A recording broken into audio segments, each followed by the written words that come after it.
naneke matem atsitre ɖe ŋuti o. Elabena kpɔtsotso aɖeke mele ŋuti o. Aƒetɔ míeyra o. Le gbe kɔasi ɖe ɣleti 12 ƒe keke 13 me. Le me le ƒe ya ƒe yi me nye le agbalẽ ya nua míenya be evɔ eye míege ɖe esi gbɔna la me xoxo. Yehowa wo ŋugbedodowo katã nye kpakple amen. Ɖikeke aɖeke mele mía me o. Ne gblẽ na mí va yi ale ye eƒea anɔ ɖo. Míekpɔe kpakple míaƒe ŋkuwo eya ta míexɔ dzi o se. Eye míenyae bena esi ne gblɔ na mí be yedze yeyea hã gɔme kpakple mía mínya be le eteƒe. Yehowa nu si míebia eye nye be nàʋu míaƒe dziwo, míaƒe gɔmesesewo, míaƒe towo bena míase wo gbe. Eye nu si nebia tso mía gbɔ la wòame nu bena kpe ɖe mía ŋuti bena míate ŋu awɔe wòadze go. Ne wò ya nàxɔ ŋutikɔkɔewo katã le míaƒe agbe me. Míeɖe adzɔgbe xoxo bena ne le ya lea míagblɔ le nuwua bena nu siwo le be míawɔ la ya koe míewɔ. Ke ŋutikɔkɔewo katã nanye wò ɖeka kotɔ. Aƒetɔ mebia be lãmesẽ nanye nɔvinye ŋutsu kple nɔvinye nyɔnu ɖe sia ɖe tɔ. Dzidzedzekpɔkpɔ le gbɔgbɔ me nanye wo dome ame sia ame tɔ. Dzidzedzekpɔkpɔ le luʋɔ me nanye wo dome ame sia ame tɔ. Eye abe ale si neŋlɔ ɖe wo nya la me to Yohanes dzi ɖe Gaius ame titi la. Nenye be míaƒe luʋɔwo le nyuia ekema enuwo katã hã woadze edzi na mí eye míaƒe ŋutilã hã anɔ lãmesẽ me. Ke na wò Yehowa ƒe ŋutikɔkɔe le anyigba sia dzi le eyi si me nuwo katã ɖo nu eye ne le vovototo dom ame siwo nye tɔwo kple ame siwo menye tɔwo wo dome. Ame siwo srɔ̃a wo ɖa kple ame siwo mesrɔ̃a wo ɖa wo dome. Ame siwo vɔ̃ o kple ame siwo mevɔ̃ wo dome. Ame siwo dea bubu ŋuti o kple ame siwo medea bubu ŋuti o me. Ame siwo ɖo ato o kple ame siwo meɖo ato wo dome. Aƒetɔ na bena míanye ame siwo me nekpɔa ŋudzedze le ɣeawo katã yi me. Bubue nye tɔwo ɖa le Kristo Yesu ƒe ŋkɔ me. Amen.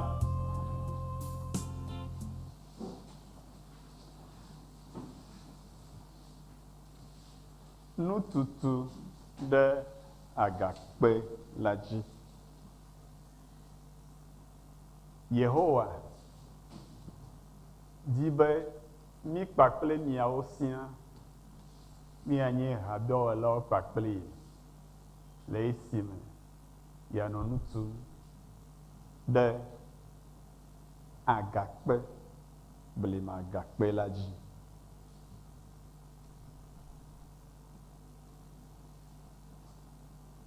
Mateo ƒe agbalẽ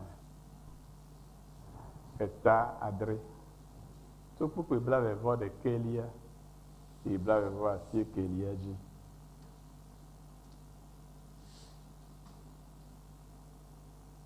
Menye ame sia ame si le gbɔgblɔm nam bena aƒetɔ aƒetɔ ayi ɖe dziƒofiaɖuƒe la me o. Negbe ame siwo le fofonye si le dziƒowo la ƒe lɔlɔ̃nu wɔm la koe. Ame geɖewo la gblɔ nam le ŋkeke ma dzi bena aƒetɔ aƒetɔ alo menye wò ŋkɔ dzi míegblɔ nya ɖe anyigba alo menye wò ŋkɔ dzi míegblɔ nya ɖi le anyigba dzi le o ɖe eye wò ŋkɔ dzi míenya gbɔgbɔ vɔ̃wo dogoe le o ɖe eye wò ŋkɔ dzi míewɔ ŋusẽdɔ geɖewo le o ɖe. Ekema nye hã maʋu me agblɔ na wo bena nyemenya mi kpɔ o, mi nu madzɔmadzɔ wɔlawo, mi te ɖa le gbɔnye. Eya ŋuti ame sia ame si se nye nya siawo eye wowɔ wo dzi la matsɔe asɔ kple ŋutunyanu si tu eƒe xɔ ɖe eƒe gbadzea dzi la eye tidza eye etɔwo dɔna eye yawo ƒona eye wova nyiazi ɖe nenem xɔ ma te eye memuna o elabena woɖo egɔme anyi ɖe agakpe la dzi.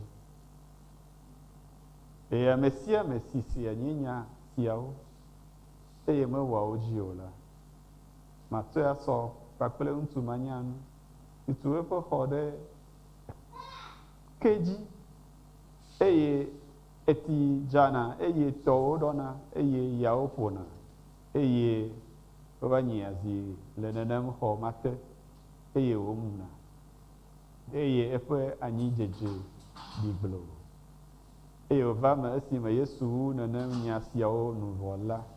Kuvia ɖo amehawo le eƒe nufiafia la ŋuti elabena ele nu fiam wo abe ame si ŋusẽ le ene eye menye abe woƒe agbalẽfialawo la ene o. Amen.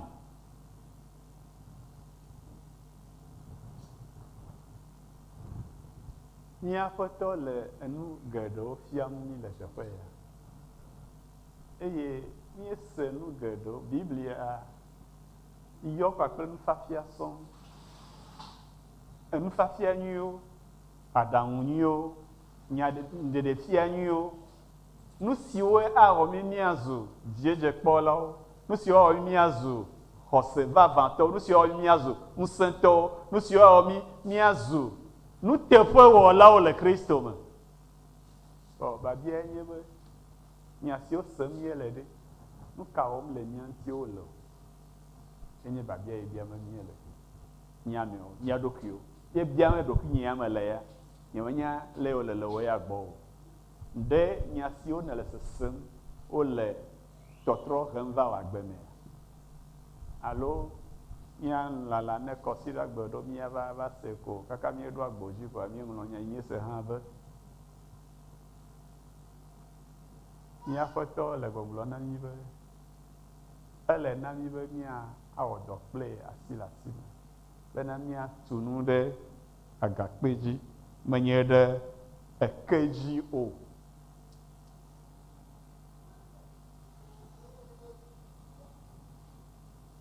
Kpukpui blavevɔ ade kple blavevɔ adrelia be ame sia ame si nye nya siawo eye mewɔa wo dzi o la, woatsɔe asɔ kple ŋutsu manyanu si tu eƒe aƒe ɖe ke dzi si dza tɔ ɖɔ eye yaƒo eye wonye zi ɖe aƒe la dzi eye womu eye eƒe anyidzedze ɖi gblo. Nu siwo katã Aƒetɔ la le gbɔgblɔm na mí, nu siwo katã wole ɖeɖem ɖe go na mí, míele wo sem, wole mía nu vivim eye mí makɔ ade dɔwɔwɔ me o la, nya mawo ke ye le ʋɔnudrɔ̃ ge mí. Nu si nènya, nu nyui si nènya eye mewɔe o la, enye nu vɔ̃ na o. Ne mí mesi kpɔ o la, woabe ɖevi menye o ta ye. Me ta ye womaƒo mí ɖo yɔ lo, woaƒo mí voa ekpoa masugbɔ ɖo nyi woaƒo mí zi ne alo zi ewo. Vɔ ne míenyae vɔ eye mí mewɔe o, ke nya ɖeke meli mí agblɔ ta ne woaƒo mí kaka zi akpetse ɖoko le mía ƒo ge. Ta mí magate ŋgblɔ mí menya o, ta mina mí atrɔ kaba. Hafi ne míadze eƒe ɣleti gbãtɔ xlẽma, ele be tɔtrɔ neva mía dome ame sia ame. Amen. Mina ne míatrɔ elabena game su na Mawu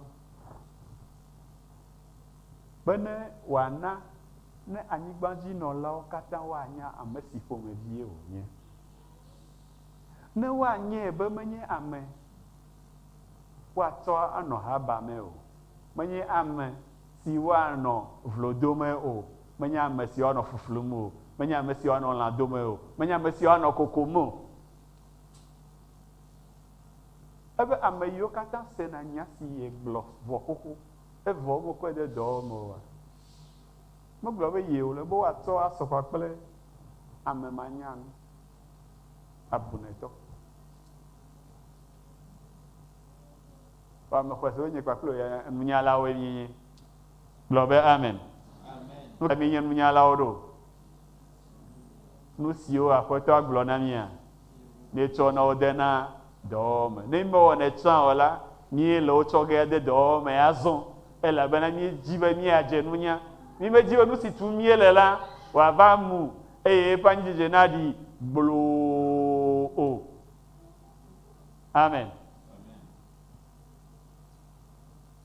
Ça c'est quoi encore?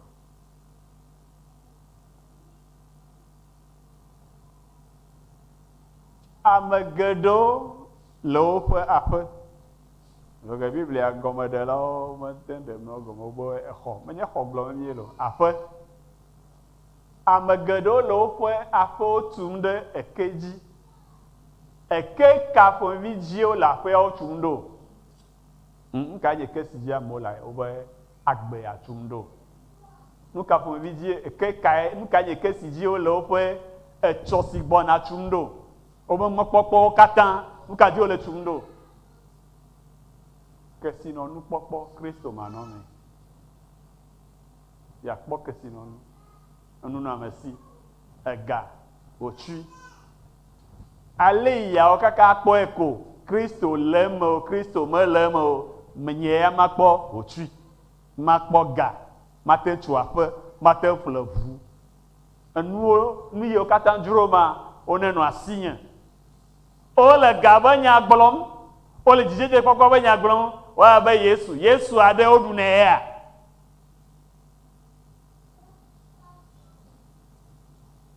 Dzɔgbevɔ̃e ta ame ɖewo gblɔ be Yesu wobe tsɔtsi. Tsɔtsi aɖe woɖu ne. Nyeme tsɔtsi be nya gblɔm o. Nyemele tsɔtsi be nya gblɔm o. Nyemenye tsɔtsi nyagblɔla o. Kristo nyagblɔlae menye. Mi mate agblɔ mi nye Kristo tɔwo. Evɔa miaƒu du akplɔ dzidzedze kpɔkpɔ ɖo.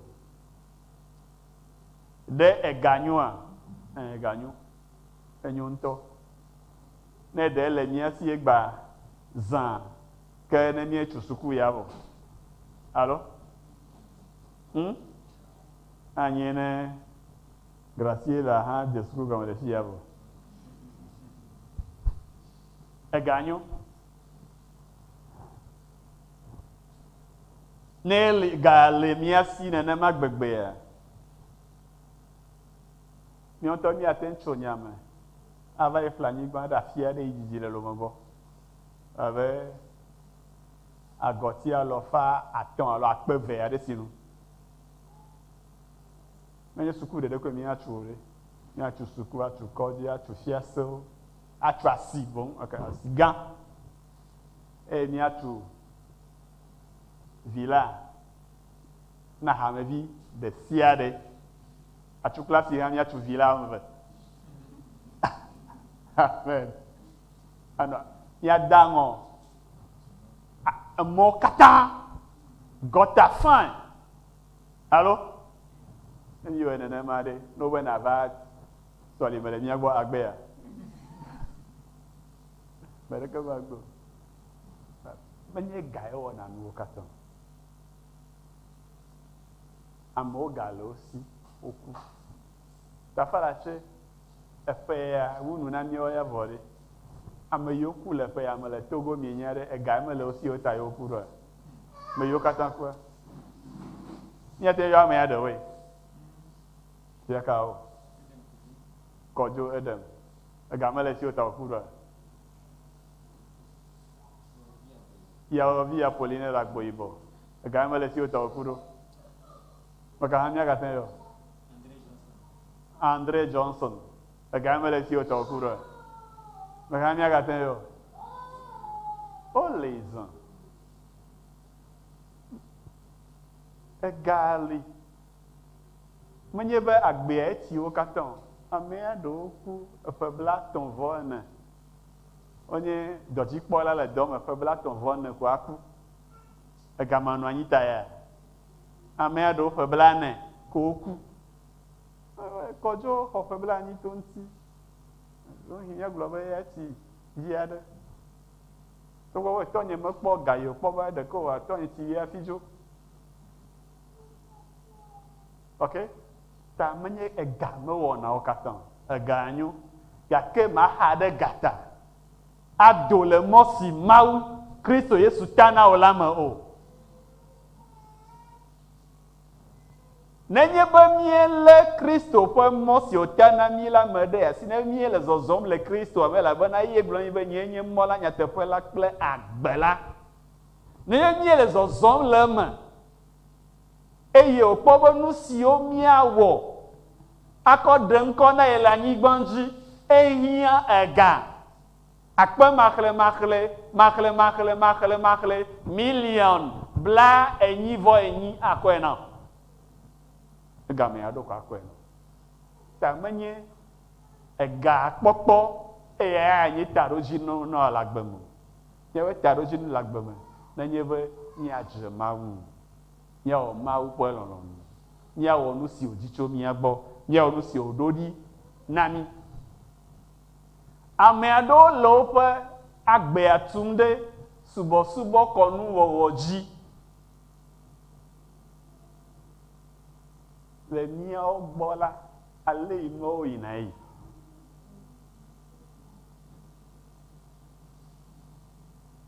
Meɖo ŋku míenɔ sisi na suku, míexɔ mɔkeke. Le mɔkeke mea, míeƒoƒu, míenɔ abe ame wɔme ene alo ame wɔme atɔ̃. Mí katã mí yina agble. Míeyi AMEHI be agble, míeyi agble na AMEHI egbe va yi wɔ dɔ. Etsɔ míeyi na ame kemɛ va yi wɔ dɔ, nyitsɔ míeyi na ame kemɛ va yi wɔ dɔ. Ye gbe ɖeka míeyi agblea ɖea, míewu exɔ.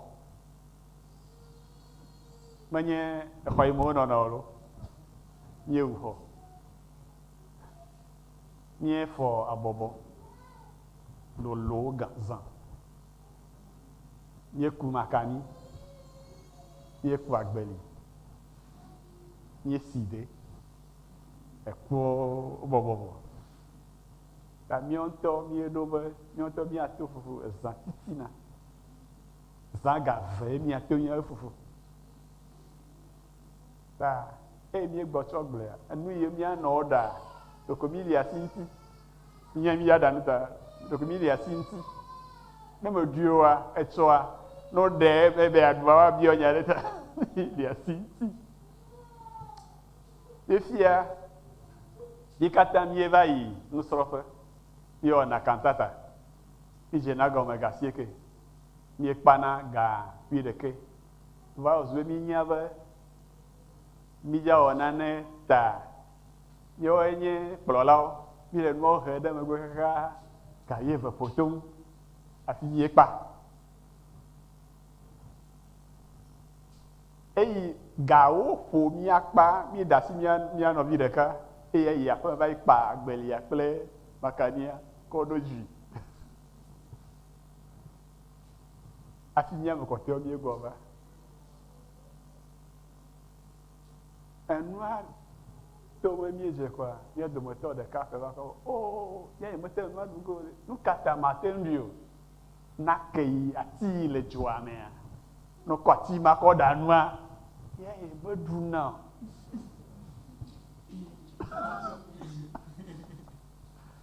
Hallelujah. Oh! Ava kɔ yi Didier. Didier, nyaka ya. Ne ɖu nu ka go, oh, Didier ma le Didier ma ko. Mi gblɔ ɖe sia ɖe edzo. Nuka subɔsubɔ kɔnu. Ena be nu ya ta eme ɖu nu abe nu ɖaɖa ɖo. Fufuwo to fufu hã gblẽ vɔ. Ɖeka yi wo kpɔ te sio. Anya kɔ fu gbe alo kɔ na mebu. Eli kaka ga ɖeka ƒotom vɔ. Eva kpɔ be ati yiwo de dzo me ta, ye mate ŋu ɖu. Subɔsubɔ kɔnu.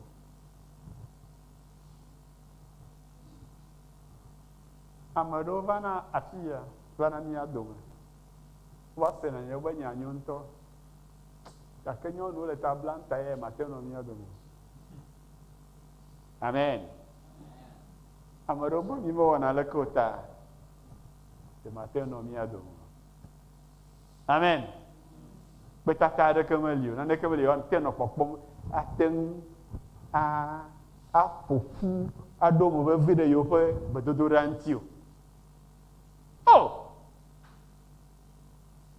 Efo nei na mo inu biago tore do no to bon kuma kwa fi biana anwa.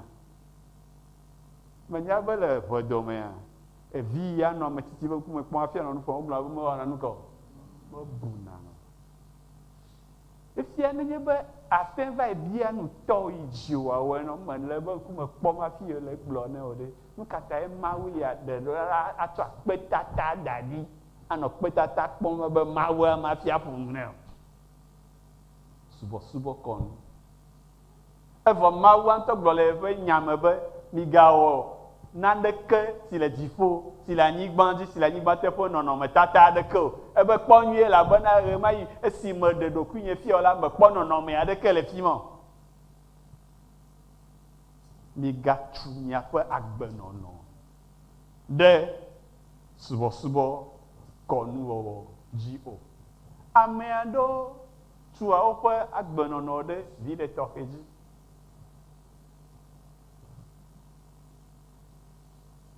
nuka tae asidede le tro subo nti ve ameado do menye be do me se egome be Kristo eya me ko agbelo menye be do me se gome be Kristo eya ko enye mau vavan o se gome ono enye be ne ho Yesu ekema amoma gale von gale juama ne dasive ne ho Yesu la dasile joka onti la dasile afanti la dasile maminti allo bagala fa kaga amoma ga va gbo va kafa aglo onu ye jojoge e wa no von lenti o ta le vovon yo von namta le bubu yo do na nam le nsin tu tomo la signeta nyema aho Yesu na mo ho Yesu a ekama nya ha mosu abo wo ko ene aw abe etro subola tronu no la amoto na kokolova basanavo amoto na gbova basanavo amoto na enyiva basanavo tane mo ho Yesu e fiade fika magare enyi akpogele boari fica magakpelo kokura fica magakpelo nya kaka kofe ya memele la fi momele nya gbo ga ke ne va peke juklo lanton e va pona hallelujah juklo lanton to va nan ko fia dikwi hanona nka ne ma ho Yesu ade ga ka mo ga jaba pom kama no le ke anyo na mo vide nko toke le kheme e dia mo tu ofe agboro ye onebe ni perensi ni va perensi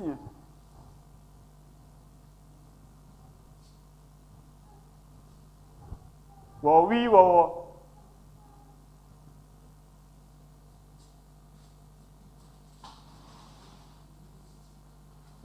wo aglobere eye le owu amekemo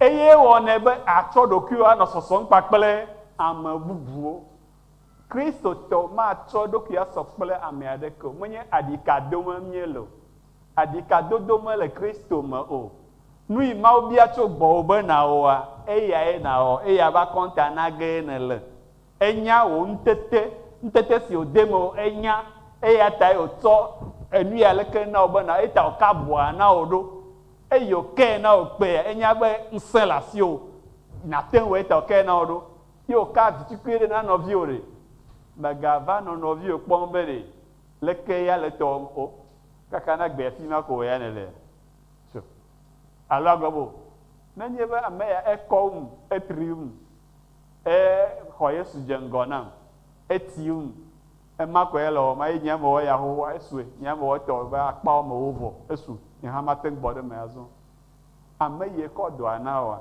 enya nu ita ko ma na oro ta me ga po be wo wa me do alo me ga po wa me do wo wi ta ha do la o nene ma awo 2 chevaux par les catapilles au matin tu un asso hallelujah ntete ma ko nawa eye be do yo do nawo ta ma globe ya wo wa me de lo alo ye wo wa me de lo alo me o wi ta ya fa nu ne le wo wi wo me ko la elen va hame elen da bia hame Kristo bele mo do mo tare ke jimchu nya bo o nko ho ya we ne ya honko ne be ya honko kama ajibe ya jamesia mu kaka me ade ke ma ten ano Kristo polon nu me aje amegbogbo nu o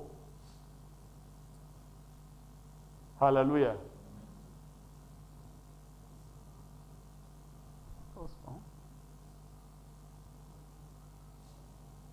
Yesu Kristo be amesia mesi senyenya eye wo ejila ma to e asokple ntunyan titu efe afe de pe gbajaji ijana yodona ahom tuna o ba nye azire afe yan gake mamuna o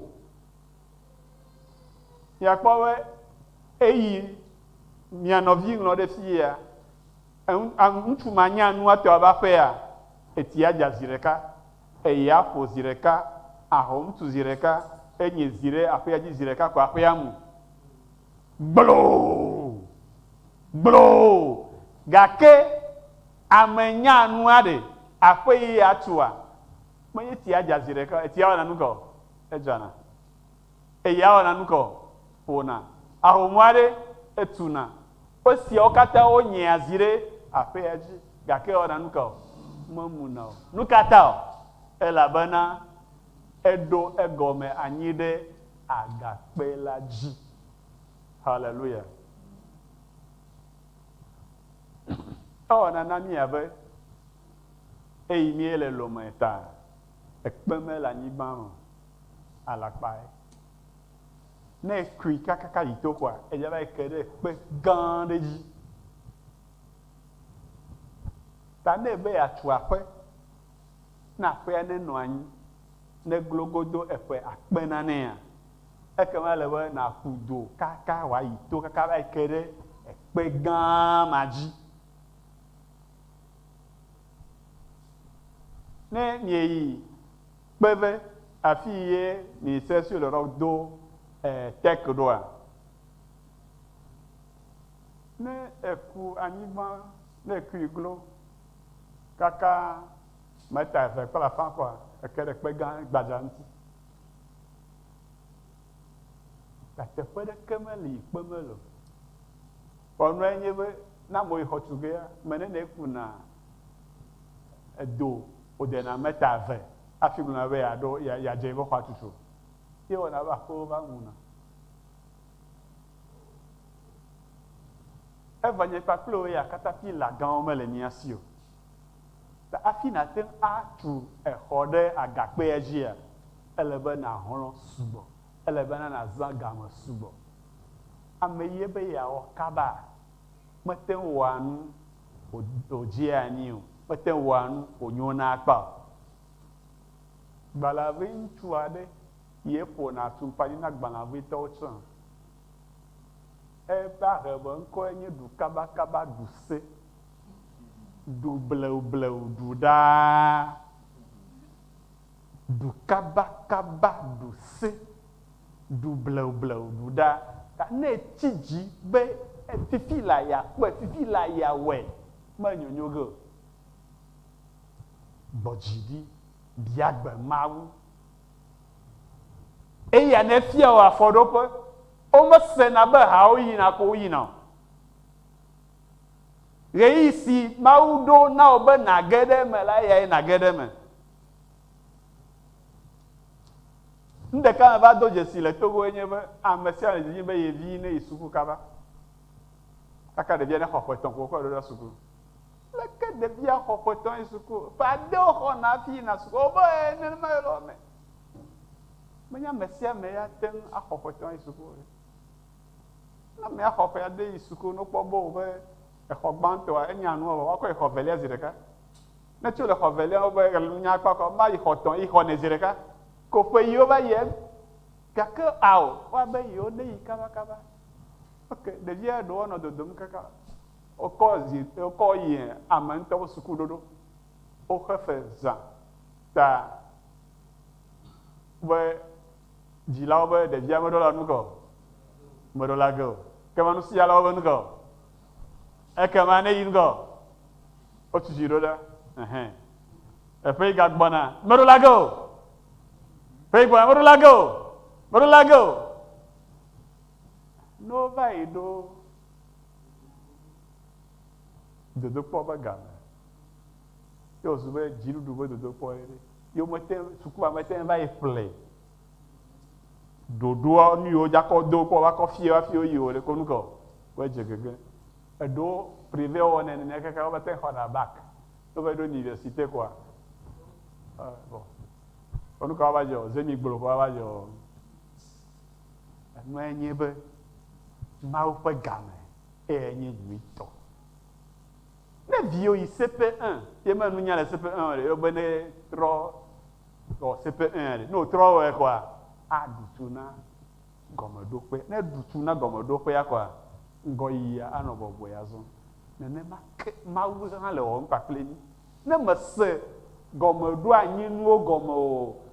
Ma tenga ko yingo bere na vaiwo ekema wu awo go anyo no na afichona ta maudi be na no anyi amen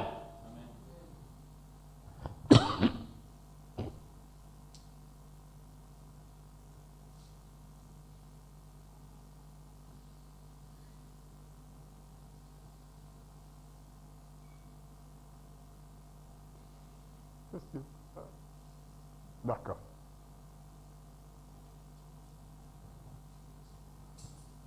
Agakpe kadjie, d'après toi, le frère Rame à Tumdo. Après toi, le roi Globe, Boda, me do agakpe ade ani de Zion. Me si o do po, jogwedi pe kwasi, si li ke zan, a me si kwesela, ma si o, ma ti ji o. Alléluia. Et ça a fait agban la table et voir ni pe ko wi abeli. Ne nye be ni pakple o mie kade Kristo Yesu. Si enye agakpe si maunto do anyi si gome o do anyi be ya tu ye pe afode ji ne mie ko Kristo Yesu ma di se mi ma nye amesi we asi le na ne kenu o me nye ma nye amesi we atiji le dan ne kema ha o ela bena mi nye be mi pakple mau mi le mbabla me e won babla klemi to Kristo Yesu me e Kristo nye mo si ji zomiele e nye mo si me miele e ya ke nye nyatepela ta me bumio si o blan be ye nye mo la ko la ne le mo adi vokwa ava idokwe e mo Didier me gbo atunti o me gbo agblenti o me le mo me vo ta fala che ne nyi va me be nye me ya takpa me kpo ko mo nyan khekhle ya ye me ka ye me khle no anyi bo globe e mo ya takpa me hallelujah e ko me le mo aji me le yim ne me ko se ba takpa me ne me gbanya so peti o mo ton ko mo doyi ye me le yim me le yim sen ko me ga pa takpa me le yim sen ko me ga pa takpa ne me ko bla do ki o na ma be me buzon de me buya ne nye me kpodo en moi le ko ba takpa me ga lengo to ye ko ye mo anu ko ma no yim ma no zon ma doji ne de litensi ni ma gbode me vie fa alo ma gbode me le jika ba do tika ngoche efia anyo dale na takpa me agali ha fia anyo na tanya ma fia me la takpa me ibo gwere ka no kata yo yen to mo chonya me bede ma nye maga yo ngoche nyu ano ngoche mega vai to emota kowo apo gbogbo be yedo afi mawo be yayi amen enya be fi ma enyo na mega sio mega natal mega tijio ame adeke matem ado gome do pe bubu anyi o negbe esi odo anyi hoho tinye Yesu Kristo lako kore to fa gbana gbanto eta ton pupu yire kelia meka enu iye amewo aglola nyi gbanji o gome do pe de kako eli Yesu Kristo modefu menye Petro menye Paulo menye Yakobo menye maupa me ade si eli egbe ya le mawu le nukunu wo to ji o awo Yesu Kristo de ka kwenye gomodo pe si mawu do ye de ka bubu ade kemali o na me ade be do bubu la bo edun na deje si be keda bo samti jo le gbo baga mana na ke paklo mi paklo yi mata kun sine abe ale na kpoja pata sie ne mawu de ka ye do gomodo pe de ka enye Kristo Yesu e ya ji o le be amasia mana tudo Biblia be kele na mi akponyue ale sie mi le nutunde gomodo pe maji ameado bane chona yota over idina honliti ability akotude ekpe aji ato alo ato onto a amedo ba chona vokpacha achureji amedo ba idina wawa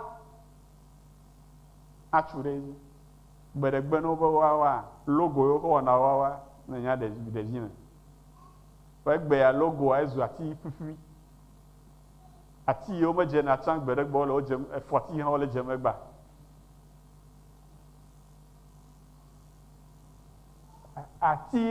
ati ne jova ati afasiage amero wa dina akatakpe akotu amero wa dina ekolosalo akotu amero dina sika akotu Biblia be ni akponye nu yo mi kole khotumde gomodo peji ela bana le nuwa afiwa va globe o le fetum na do lawa wa do amasia fo do akpo ale o tude agape eji wa do ipo be eje na fetulo alomo je na fetulo do po ka fon vi ogolo wa cho Didier ka Didier awo ejo akọ Didier ipo mau adejo edo ne edo ne apo afia kwa oto a onuko edatu gbo nga ega wa afia ise nenye honlitie ne ko tuire ai honlitie atento de jonu agbogbolo ka toto gere jonu ebe toto gere nu ke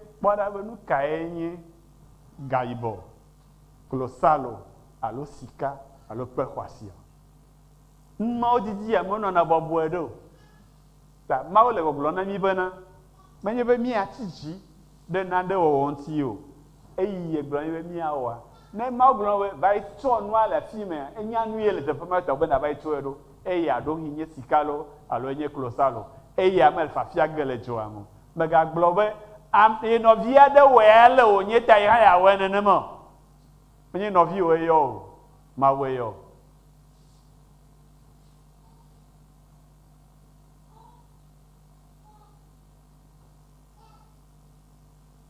amesinya Kristo re nuka nye fe tado jinu Kristo ƒe nya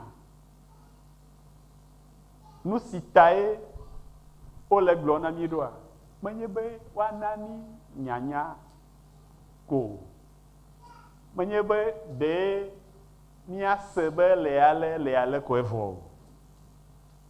Mawu ƒe nya mele vavam na mí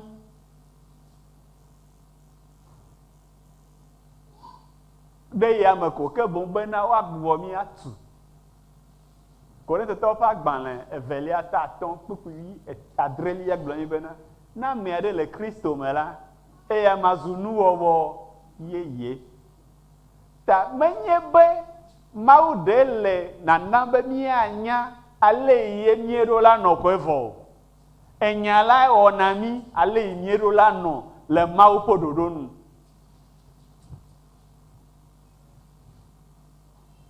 Mawu di be yeagbugbɔ míaƒe dziwo atu eya ta wòtsɔ nya la le míawɔ me.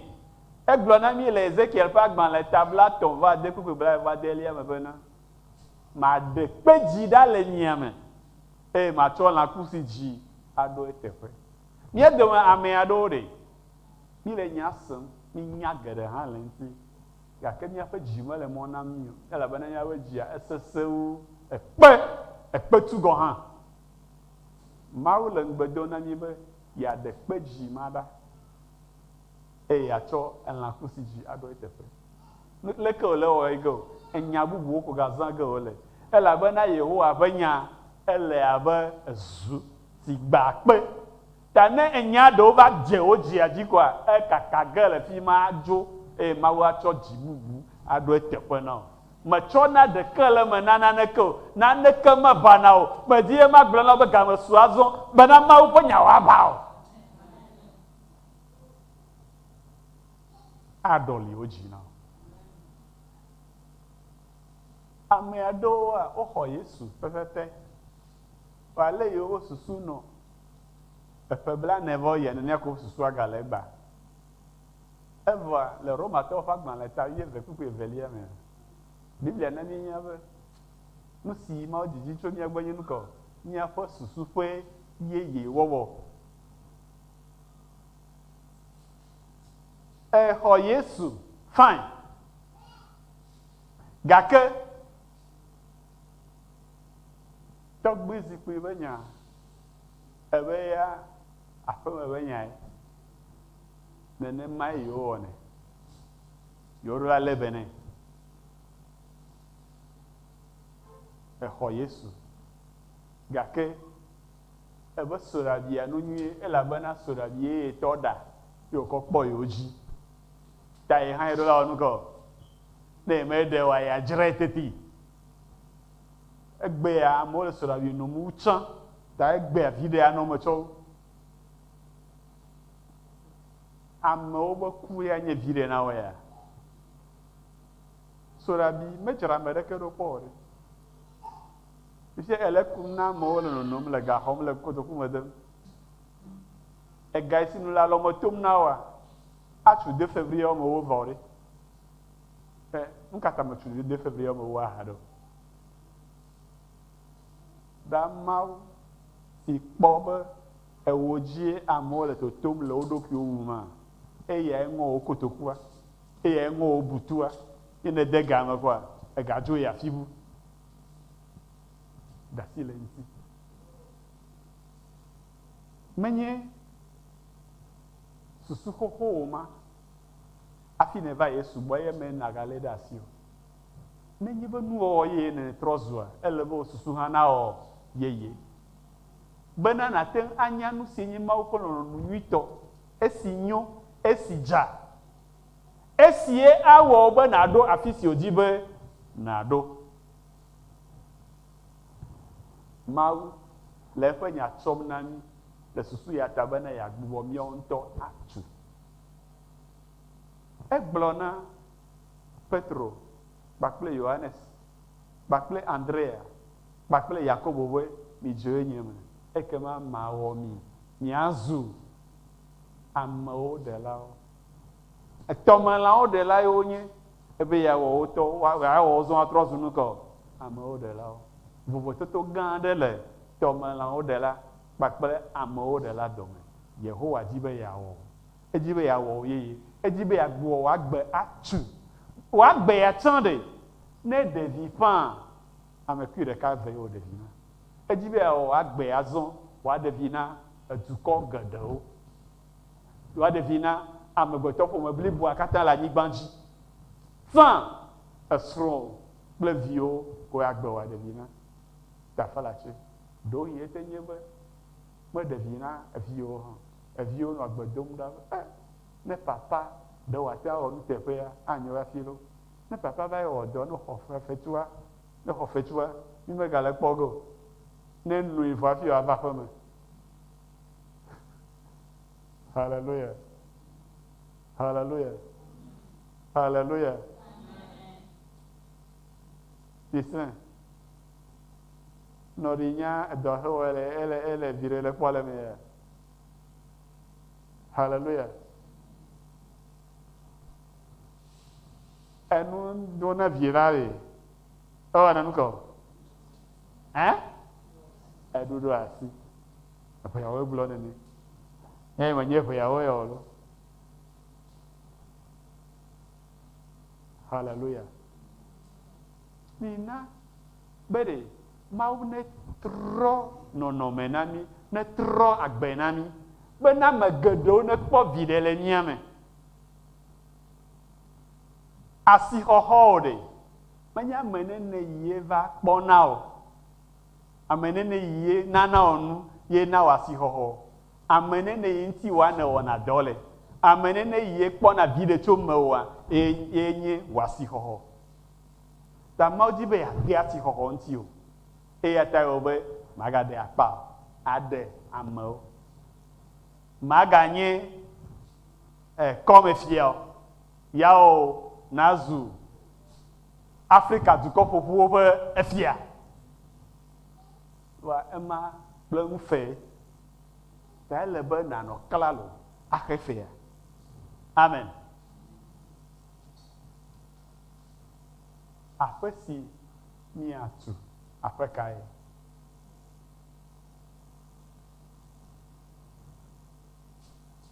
Mɔnukpɔkpɔ na gege ɖe dziƒo fiaɖuƒe la me. Menye be matu aƒea, egumexɔ ne nɔ ŋuti, le anyigba dzia, amedzroxɔƒe na lolo gã aɖe, eye xɔdɔme anye wɔme nene blanyi. Dzodoƒea alolo si nye be godoƒea, eye edzi gbãtɔ, evelia, etɔ̃lia, enelia, menye be nyagblɔme mie lo. Kaka ɖe dzi be yenye gome kpɔla le Mawu ƒe fiaɖuƒe la me. Ye tume mie le. Nu tume mie le ema. Ɖe mi gblɔ be wo anyigba ŋgɔ, wole ŋlɔ ge abe pɔnketi. Pɔnketi, le ŋlɔ pɔnketi, ne wole anyigba ŋlɔ ge. Woaŋlɔe abe atsatsa. Ye be ye le xɔ tum ɖe anyigba dzi, ye ƒle ʋu da ɖe anyigba dzi, ye wɔ ye leke da ɖe anyigba dzi. Ye le mɔ kpɔm be eyae Mawu akpɔ agblɔ na ye be ye wɔ dɔ nyuie. Awo. Yɔ katã mele anyinɔge, viɖe ɖeke mele wɔ me. Fifia ɖe, nu kae nye kaka ɖe dzi na wò be eya leke ye wɔ ta Mawu axɔ ye ɖe ƒe fiaɖuƒe la, dziƒo fiaɖuƒe la me. Luvɔ neni ye ne ɖe. Luvɔ neni ye to dzi o, nya Yesu. Luvɔ me anyigba dzi tsi go. Hallelujah. Luvɔ ma tsi anyigba dzi o. Mía tɔgbuiwo nɔ wo ɖokuiwo flum. Mame aɖe dze afɔku le afi aɖe ku. Ati mu dze dzi le agble aɖe me. Eda ɖui le afi aɖe. Elã lée le afi aɖea. Kpɔ be ŋkeke blaenelia gbea, yoyo va yi tsɔ eƒe luvɔ le fi ma. Alo? Dziƒometɔwo hã wɔnɛ? Ame beble. Menye woe le luvɔa tsɔ go. Ne ame ku koa, luvɔa yi dzomavɔ me loo alo dziƒo. Luvɔa mele fi ma. Ame ɖeke mele luvɔ kɔ go. Etrɔ gbɔgbɔ vɔwo kɔ nɔ ame blemi nɔ numɔ me. Ne wo tsɔ luvɔa ɖe, nugatɔ mate ame sia ame dzina be ebe ame ne dziƒo alo. Nous, quand on va être en voie matin, qu'on voit, il dit, à des voix, il dit, pose le cas, pion.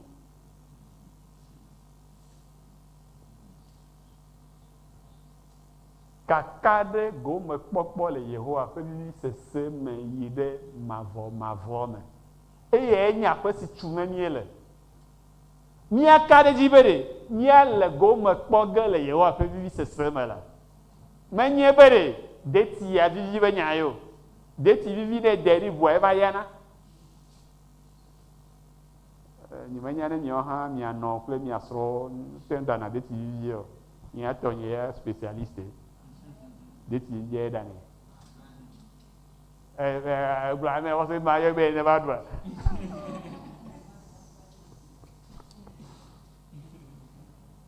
Gake ne gaɖe vivu hã deti ma gbegble ge. Me ye gblɔ be me ya ninya me lo. Ne ɖe nye nuɖula anyo afia lo. Va ɖana nu anyi ɖe tɔ. Yebete ɖu ɖe ɖe. Va nu le vevie na nye kpakple miawɔ enye be mianye gome kpɔlawo le Yehowa ƒe vivi sese me. Menye le anyigba yi dzi ɖeɖe ko. Ne le Mawu ƒe lɔlɔ̃nu wɔm ɖe, ega le asi o, ega me le asi o, le anyigba ya dzi xoxo la, anɔ gome kpɔm le Yehowa ƒe vivi sese me. Va kaka ɖe dzi anɔ asi o be ne ye ku hã, alo ne ye trɔ va hã, ye le yiyi ge. Amen. Nu kae nyo, mikpɔ ame yiwo wo kpakple dukplɔlawo le nyuie. Eɖanye le Togo, eɖanye le Benin, eɖanye le Ghana, eɖanye le France o. Ne mi kpakple dukplɔla mi le nyuie kɔa, o hã ne vo vie alo. Ne gbe ne dukplɔla ma va dzo, ye ame yi va mele wɔm ɖe ya mele ya va fɔtoƒe tom oa, fi ma le ye etame kukua va le. Vɔ ne nye be Mawu dziƒo kpakple anyigba wɔla nye kpakple mi le nyuie. Eye mele anyigba dzi nuwo mele nyonyo na xoxo ɖe. Eka ye wòava nye ne me va li kpakpli mavɔmavɔ me ko me vo kaka ko magã. La mina ɖe miazu vɔgãtɔwo le Mawu ƒe aƒe me. Miavo kaka agã ɖe me. Haleluya, nu gblɔm me le ma. Nye vokuti me gblɔm me le o lo. Haleluya. Lɔlɔ̃tɔ, medzi be magblɔ na mi be ɖe. Abe kesinɔnu nyui siwo miaƒoƒu na mía ɖokuiwo la, mina miaɖo gɔmeɖokpe nyui hena ɣeyiɣi si gbɔna be ne míaƒe asi nasu agbe vavã la dzi. Nu sia nu te nɔ dzɔdzɔm.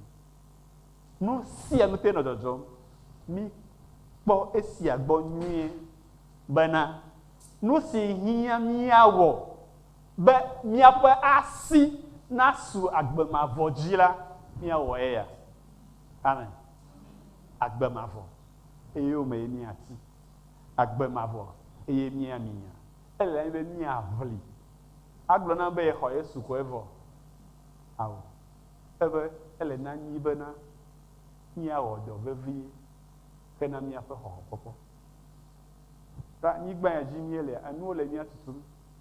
Ne menya oa, age le mɔa me, tatɔ ɖe mɔa me. Nu yi awɔ ate ŋutɔ ɖe mɔa me enye luvɔ ɖeɖe. Ne le luvɔ ɖem ɖe, ame yiwo ne va yi gblɔ Mawu nya na yewo xɔ Yesua, ezu kpɔdzidzienɔ.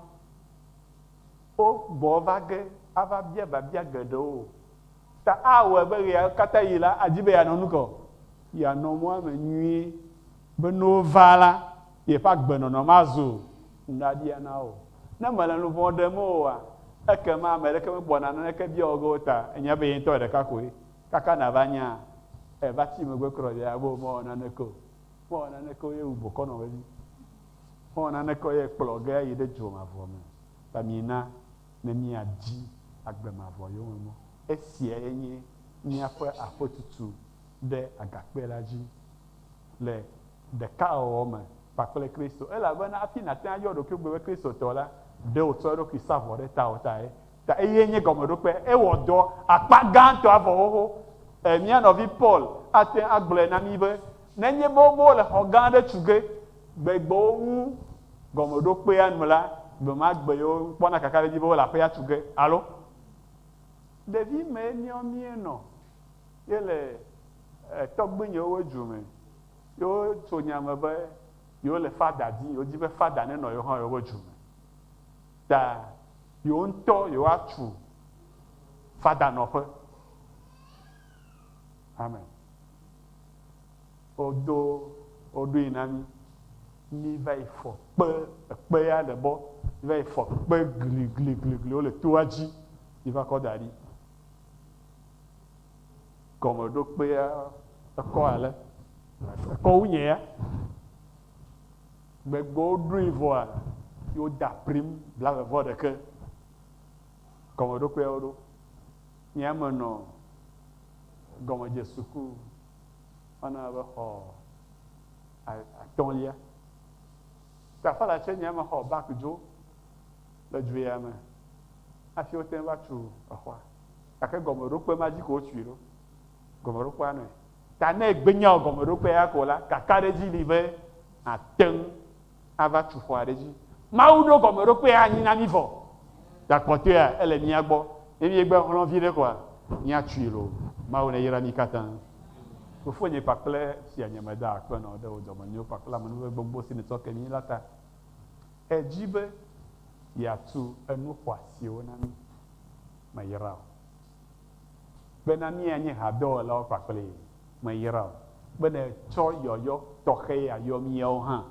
menye be ɖe mienyo wu ame aɖe o amenuveve o amenuveve ya ne tutu mi bena mia aɖo ŋuvevi eye mianye be esi ye ne fia mi gɔmeɖokpea ne fia mi afi yiwo lea mianɔ klalo be miase tso gbɔwo afi si ye miakpɔ nu si hiã be miakɔ da ɖe edzi le bena wòate ŋu atrɔ zu aƒe si me nate ŋu anɔ kpakple mi be abe ale míedzi ha le gɔmedzedzia me bena matu nye xɔ ɖe agakpe la dzi magbɔ dzi ɖi matui nyuie bena mi kpakple Kristo mianɔ emea ne wòazu nukpɔkpɔ tãntã na mi manye nya miagblɔ kpakple miaƒe nu manye ha miase le ame nu adi ko evɔ o ke boŋ esia nazu miaƒe gbe sia gbe nɔnɔ bena mianye ɣadɔwɔlawo kpakple o vavã gomekpɔlawo kpakple o le wò nuɖoanyiwo me bena mianye hadomenyilawo kpakple Kristo Yesu bena mianye hadomenyilawo kpakple o